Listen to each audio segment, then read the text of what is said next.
Assalamu alaikum жалпыңыздарга. Бүгүн мен гепатит боюнча 4 бөлүгүн тартайын деп чечтим. 4 бөлүгүндө Б, Д, С өзү Б, Д, С болуп ушундай бөлүнөт. Андан кийин фиброз болуп бөлүнөт да. Цирроздон кийин фиброз да. Фиброз 5ке бөлүнөт. Биринчи стадия, экинчи стадия, үчүнчү стадия, төртүнчү стадия, бешинчи стадия болуп бөлүнөт. Биринчи, экинчи стадияны өткөндө мен айтып кеткем. Кайтарса болушу мүмкүн деп. А так ал деле вряд ли да кайтарышчы, андай дарысы жок да. Анан бешинчиси рак бул. Ракты Индияда операция кылат деген жерлер бар. Бирок донор болсо кылышы мүмкүн. Индиядагылар азыр профессионал болуп кеткен да.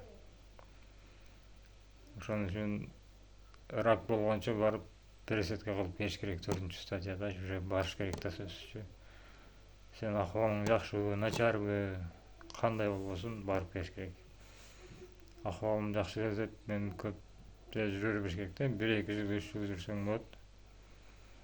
Все равно аракет кылыш керек да. Эми каражат жоктуктан, айла жоктон мисалы үчүн бара албай жүрөбүз. Мисалы үчүн азыр мен деле бара албай жүрөм азыр. Мен уже 2 жыл болду 4 стадия бар деп атканычы. Анан акча жоктуктан ушундай болуп атат да. Анан С вирусуна тапшырып коюш керек, кичине эле подозрение болсочу. Сны басымда басым жасап айтып кетким келет да. Цирроз болгондон кийин уже эме болуп калат да, аныкталып чыгат да. Анан жировой гепатоз деле болот, ал вирусу жок деле. Аны деле арыктатып лечение кылса болот, аны деле Индияда жакшы лечение кылат. Анан диета деген деле диетага полностью түшүп албаш керек. Не жейин келди? Шашлык жейин келдиби, жеш керек. Самса жейин келдиби, жеш керек. 5 бармак жейин келдиби, жеш керек. Бирок желание менен да, ашкадан атышып, бүтө жейин келген маалда любой тамакты жеш керек. Карын чучук болсо делечи, просто желание тартса да. Анда деле мындай нормальный. Анан кадимки адамдарда эле чучук, күн деле чучук, күн деле шашлык, андай күндө эртең менен барып самса жейт. Негизи мен билем элдердичи. Самса жейт да, шашлык жейт, ушундай. Здоровый адамдар ушундай жейт да. Андай жегенге болбойт.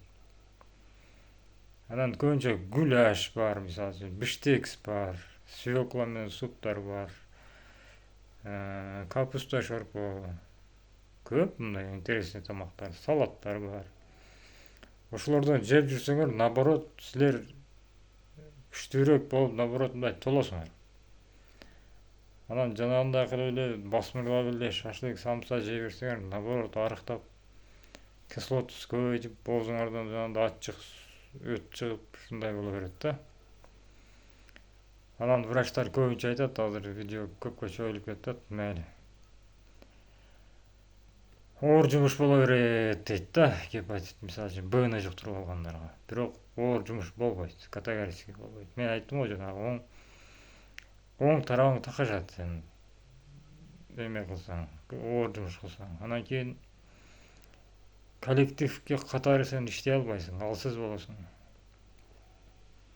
Оор жумушта.